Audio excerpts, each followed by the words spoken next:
YouTube. Welcome back to the channel.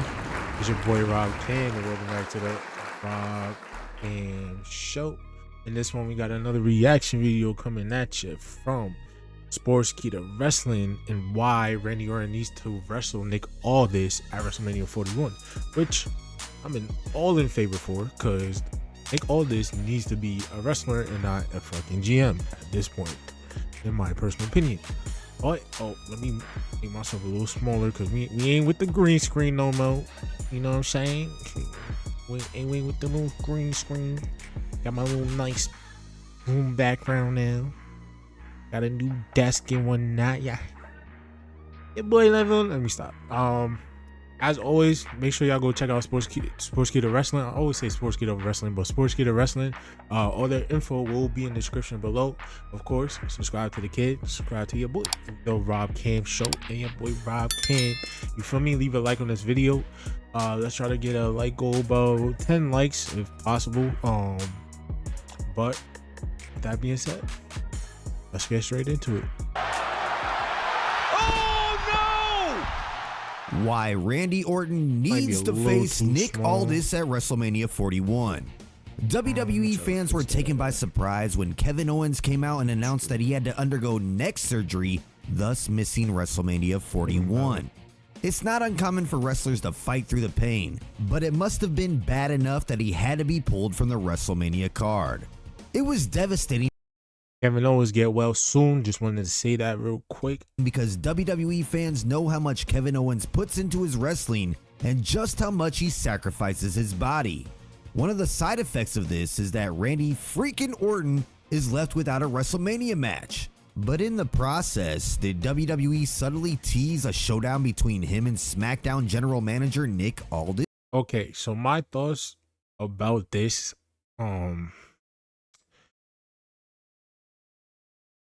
the problem is with Nick Aldis, a lot of WWE fans only know people that's been in the WWE.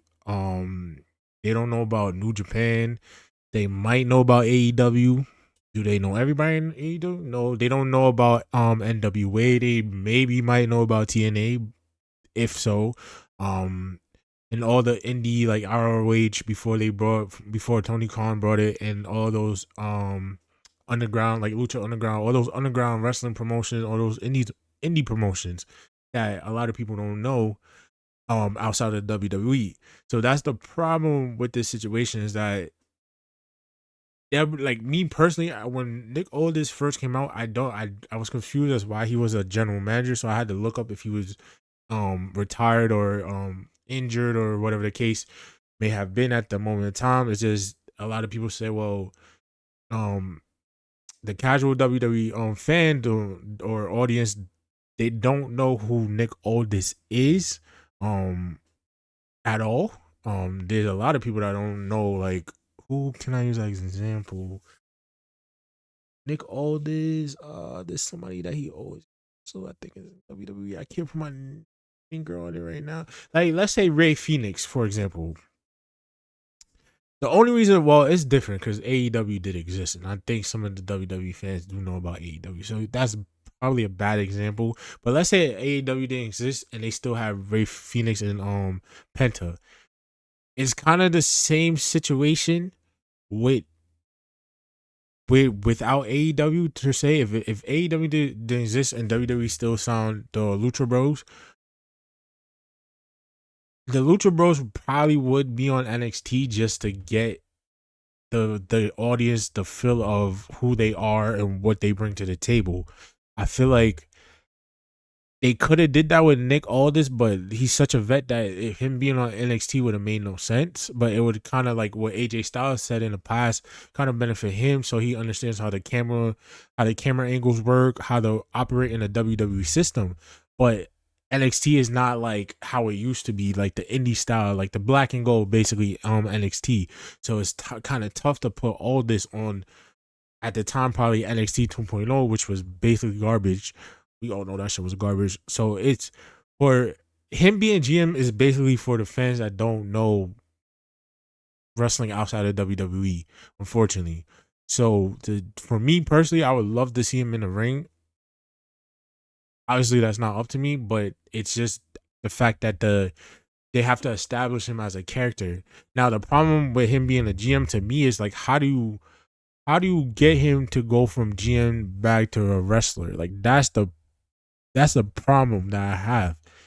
Like, first of all, you're gonna have to find somebody to replace him, which I hear is Ava, is what they're setting up Ava in NXT, Rock's daughter, to do at some point in time. But it's like that's one situation solved. But will the fans still like receive him well as a wrestler? There's a lot of shit that I would say that's not really a problem, but it's just, in my personal opinion, I feel like they took too long with getting him out of this role. And I'm not gonna say he's not doing bad at his role as a GM. It's just, me personally, I would prefer him to be a wrestler and see him wrestle in WWE. Here's why. Oh, you know who it was? LA Knight. That's what I was trying to think of. That I could say is kind of a similar, not a similar, like similar thing as him, but LA Knight came in to WWE on the NXT Black and Gold. See, if Nick Aldis came in around that time with what was his name before? Not Drake Maverick. Eli Drake. That was his name before WWE. If he had went to NXT around the same time LA Knight was in WWE, because they basically have a similar career path with being in TNA, NWA, and stuff like that. If he came in at the same time as LA Knight and they was on NXT when it was still Black and Gold before they kind of erased all that, it would have benefited him. But he came after all that. So it's like, that's the person I was trying to think of, like, who had a similar situation as him. But out of respect for him, you can't put him on 2.0. That shit was ass. Or even NXT right now, you can't put him. He needs to have Randy Orton versus Nick Aldis at WrestleMania 41. For those WWE fans who aren't aware, Nick Aldis isn't some random ex-wrestler turned general manager. He's a highly accomplished, multi-time world champion throughout different promotions. He has nearly 20 years of experience under his belt, and it seemed like when WWE signed him, it was for his in-ring talents. Some were surprised when he was announced as a SmackDown general manager, but then the logic became clear. Since the wider WWE fan base had no idea who he was, it was best to have him introduced organically. I'm not gonna lie, it's another it's not a bad thing, but it's really not a bad thing. It's just be another person that's wearing suits, and Cody kind of has that like on lock right now with the whole suit game. And like, I see all this in his NWA days with holding the title kind of similar to like how they did back in the day with a suit. So it's kind of like, would he be like Cody in a way with that? Like, to them, not to me, obviously. I know the difference between them two, but like to the casual WWE fan, universe fan, whatever you want to call yourselves, would you be like, oh, he's stealing from Cody and shit like that? Or would you, they wouldn't, like, it's, you got your wrestling fans, and then you got your casuals. You got your WWE casuals or your WWE fans. Like, they're gonna think, oh, he's copying Cody. Like, to the world before making that transition. Another problem, I think. But for some reason, I could be wrong. That transition I don't want that never happened. Despite Aldis having experience at some of the highest levels of wrestling in TNA, NWA, and even stints in Japan, WWE didn't seem to be in any rush to get him in the ring. With Kevin Owens' injury and Randy Orton in need of an opponent, this may have been the perfect way to introduce Aldis, the wrestler, to the WWE universe. The RKO that Randy Orton hit on Nick Aldis wasn't the first, and it likely won't be the last. While some hope that Randy Orton would have an open challenge at WrestleMania leading to Aleister Black returning, this just makes a lot more sense. The best part of it is that Nick Aldis doesn't even have to win. It's not gonna be Black. It might be him, but it might be Miro, aka Rusev. Only because they have vignettes and promos for Aleister Black already, so it's kind of like we know he's coming back. Are they gonna push it for it at WrestleMania? Is just a 4, and then it turned into a, when you flip it upside down, it's technically a lowercase b with some of them vignettes that we've been seeing. So the problem with that, first of all, it kind of, if you want to give it like a OMG moment, like Triple H, which he likes to say, I liked him. He likes to make moments, create moments. if you have two people, I wouldn't be mad at Rusev per se because it's Rusev, but I would rather somebody that we don't know, like we don't know where we might speculate, like how it was with Cody, but we don't officially know. Like I'd rather something of that kind of path with like Seth Rollins and Cody Rhodes. WrestleMania 39, I think it was. No, I'm lying. 38. Because last year was 40 and the year before that was LA at 39. So 48. At WrestleMania 48, that kind of vibe that Seth Rollins and Cody Rhodes gave off, even though some people didn't know that Cody was coming back, but it wasn't officially confirmed until WrestleMania, obviously. He just has to have a good and impressive showing to prove that he belongs. Is that? Since Backlash is in St. Louis, a good and impressive showing to prove that he belongs. And by the way, if people don't know, Adam Pearce used to be a wrestler as well. He's actually, I believe, retired because he had a I don't know what type of injury he had, but he's had a serious injury and he had to step away. Backlash is in St. Louis, Missouri. We're all thinking the same thing. That Cena wins number 17 at WrestleMania, and Randy Orton challenges him in their last match ever at Backlash. To set that up, we can have the closest thing we've seen to the AJ Styles Shane McMahon rivalry in 2017. The difference between Shane and Aldis is that Aldis has extensive experience over the years. It isn't even a knock on Shane because that match was great, but this story just tells itself. Let's look at an alternative scenario, for example, where Nick Aldis gets someone to do the fighting for him at WrestleMania. Sure, it would lead to a good return pop, but would Randy Orton versus Aleister Black really be as hot as an angle between Orton and the SmackDown general manager? Getting Aleister Black in the mix would lead to a good pop at the moment, but there's no real story or depth behind it other than a one-off. And let's say Aleister Black or Rusev does come back on behalf of Nick Aldis. What are you gonna do? Have them Rusev as Intercontinental Champion could... Bro, this is a hot take. This is gonna be a hot ass take right now. I feel like if they give anybody else besides, if anybody's gonna, well, obviously they're doing a fatal 4-way for the IC title, but whoever wins that, I feel like either the US or the Intercontinental. I really prefer the Intercontinental Championship. I can't say it, for Rusev, because I feel like he could have a similar dominance to Gunther with that. If booked right when he comes back, he can be first of all, him being so dominant. If he goes on a streak, not to beat Gunther's streak, that we don't want that. He just broke the record. We don't want him, but have him, you feel me, be undefeated with the IC title for a minute, or just be on a streak with the IC title in title matches and win most of them to be like second on the all-time list, or third, or close fifth, something like that. But I feel like that would benefit also Rusev, even though we all know Rusev is maybe not the younger fans that's just now watching. Some of us know who Rusev is, what he brings to the table. But if you add Rusev and put his Euro AEW character to it, how dominant and powerful he looked and felt, I feel like that with the IC title, fire run. I feel like there's a potential for a fire ass run. Lose in their first match back? Randy Orton was quite likely to beat Kevin Owens at WrestleMania. It don't matter. It's anyway, either IC or US. so it makes a lot more sense for him to face an already established regular on television like Nick Aldis. There's always a novelty about storylines when an on-screen non-wrestler figure finally turns into a wrestler again. Although it isn't widely remembered, the 2017 angle where Austin Aries went from commentator to cruiserweight title challenger was great.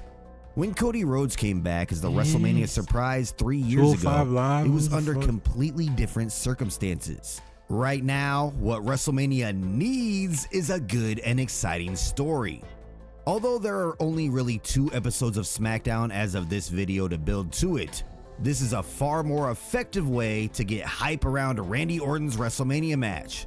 Besides, when Nick Aldis had his start as the SmackDown GM, he received an RKO, and Randy Orton had to pay a $50,000 fine for it.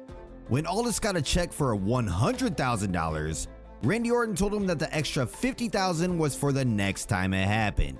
The next time has officially happened, and it ties in a lot better than the story of Orton having to face a random opponent. Exactly. Not to mention, the WWE roster could use someone like Nick Aldis for a boost. It's never a good idea to have the main event scene dominated by only veterans, and it would definitely help SmackDown, because my vision going forward, I would rather them switch champions, put Gunther on SmackDown with the world title, and put Cody on Raw with Roman, with CM Punk, with Seth Rollins, and whoever else you want to add to that mix. Who else could I say? And I feel like SmackDown would benefit from Gunther, LA Knight, Chad Gable, I don't care about him being El Grande Americano right now. Chad Gable needs a push. I don't want no intercut. Like, I want him to be on SmackDown, like they were saying that he was supposed to be on SmackDown with the not Alpha Academy, American Made. I don't know why I didn't do that. My son is basically Kurt Angle right now. Basically Kurt Angle. Him on SmackDown. This is how I would do the roster. LA Knight, Gunther, Chad Gable. Chad Gable could be boosted to the main. Sami Zayn if you want to add him there. Kevin Owens if you want to keep him there. Probably put Rey Mysterio just for the veteran leadership and the locker room leader that he is.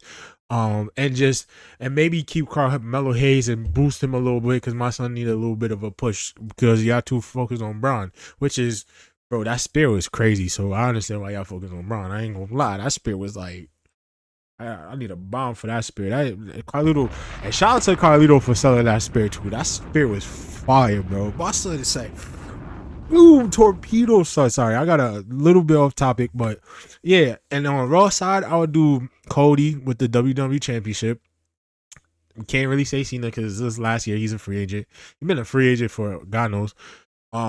I would say CM Punk is kind of under that same category as free agent, but I would put him on Raw regardless. And then you got Roman, then you got Seth. So you really got the bigger names on Raw, but you got the talented. You basically got a SmackDown 6 potential and a Raw roster that's full of stars. But SmackDown don't need that much stars because you got those names that I just named and more. Aleister Black, Miro, aka Rusev, coming back to this. Like you don't, like, I would prefer it go to be that way, to switch. Cause I don't know why Cody's on Raw, he's on a SmackDown superstar. You might as well just switch both of them. Gunther's on Raw feeling like the goddamn secondary champion of like actually feeling like the goddamn I know that's the secondary main title, but like it really do feel like that title is shit. I feel like the title itself would benefit. Oh, and Priest. And you got Damian Priest and Drew McIntyre on top of that. I forgot about them two as well. Braun Strowman, Jacob Fatu, Solo. Like, bro, it's like SmackDown. You can do the bigger names on Raw because SmackDown, WWE has so much talent. And a Nick Aldis, if you add a Nick Aldis to the SmackDown, come on, man, that shit would be fire. Maybe add Nick Aldis to Raw. I feel like he would benefit more on Raw, just in my personal opinion. But then you got a lot of names. Like you don't need Roman on SmackDown anymore. You don't need Seth on SmackDown, even though he's not a SmackDown superstar. Like, you don't need the bigger names on SmackDown. Like, SmackDown will be fine if you literally put the guys that could put on a banger, that wrestle, that actually wrestle, come every week to wrestle, do their thing on the mic. Like, it's gonna be fire. Like, trust me, it feel like the SmackDown 6 back in the day. And then Rey Mysterio, of course, is gonna be the leader of the whole thing because that's the vet. That's one of the OGs of the SmackDown 6. And then you got Andrade. Like, come on, bro. Like, what are we doing? 3 hours of SmackDown? You telling me you can't book a proper SmackDown? Come on. So equally unwise to have it dominated by young Andrade is basically Eddie. Ray's gonna be Ray to wrestle and show the wider Chad is WWE Kurt. audience what he's I don't know who's Chris of. Benoit. That's kind of so, a sensitive WWE can topic. also quickly establish an upper tier main eventer superstar who can serve as a transitional main eventer as the company builds younger superstars like Braun Breaker and Dominic Mysterio. No. If that isn't enough to convince you, not yet. At least not yet. Do not do that yet. Let him establish himself to the WWE audience as a wrestler. For him to come and then a few years later he's just jobbing for Dom and fucking Braun and whoever else is coming out of NXT at the night. No, that's dumb. Why it's finally time for WWE to give Aldis a chance, then nothing else Let will. him be on a veteran He's show. done a great Whoever's job coming as up a next, let them SmackDown go to general SmackDown. manager. But with figures like himself and Adam Pearce and the role they play, there's only so far you can go before hitting In a my ceiling. world, because that's We're how I not would saying that fucking Aldis book is the shows. guaranteed to be one of WWE's most popular stars, but he certainly has the experience and age to perfectly fit into a top role. Do you think that Randy Orton versus Nick Aldis is the right direction? Or would you rather see the Viper Randy Orton face a returning superstar at WrestleMania 41? Let us know in the comments below, and as always, thank you for watching.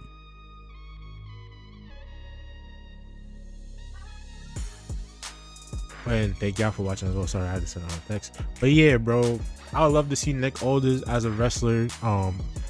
He's not bad as a GM, but me personally, knowing who he is, knowing what he brings to the table, I personally would prefer to see him as to wrestle in general. I'm pretty sure his dream has all. He talked about it. I was watching his interview with Chris on Van Vliet. He talked about like he always wanted to be in a WWE, reached out to Triple H, got the opportunity. Obviously, the opportunity was to be a GM or an on-screen GM role, which is fine for right now. But I feel like at some point, the point of him being there was to wrestle, and he's not. And Kevin Owens is on the shelf from here till 2026. He's going to be going for a while. You need somebody to fill in that spot, that Kevin Owens void. And I'm saying that because he's right here. Shout out to Kevin Owens. Get well soon, my boy, for real. Yeah, need somebody to fill that void also. Like I said, in my perfect world, the way I would draft to do the shows, it would be way more better. I'm not Triple H, and I'm not saying Triple H is doing a bad job. He's doing fantastic to what I think compared to what we got in previous years for the last what decades of Vince McMahon. Yeah, y'all complain way too much. But anyway, guys, let me know in the comments below if y'all want to see Randy Orton versus Nick Aldis and how y'all feel about it and all that good stuff. Me personally, I'm all for it. It's a great way to like tell a story of him coming back as a wrestler, and also the add-on of the cash-in RKO from earlier of last year adds a little bit of story to it as well. Yeah, I would love to see Nick Aldis get back in the ring, because that was his point of coming to WWE, to be a wrestler, not a fucking GM. I know that for a fact. And I feel like he will in due time. Shout out to Nick Aldis. You will get your time. Hopefully it's at WrestleMania 41. And what a beautiful way to debut as a wrestler for WWE in the grandest stage of them all. But guys, well, I forgot to do something. Always leave a like on the video that we reacted to. That's what I do. But guys, I appreciate y'all so much for watching me. Again, subscribe to Sportskeeda. I keep saying Sportskeeda Wrestling. Sportskeeda Wrestling if you want. All their information in the description if you want to check out their channel. Subscribe to your boy Rob Cam, and you know, as always, I appreciate y'all for watching. Always remember to keep doing your thing, baby, and make it make sense. I'll see y'all in the next one. Hope y'all like the new vibe, even though my bed is not made, but I'm gonna put more lights and stuff and shit like that. The lights is over here, they don't really wrap around. I mean, y'all can kind of see it back there, but you know, in due time, you feel me? But I'll see y'all in the next one. Safety.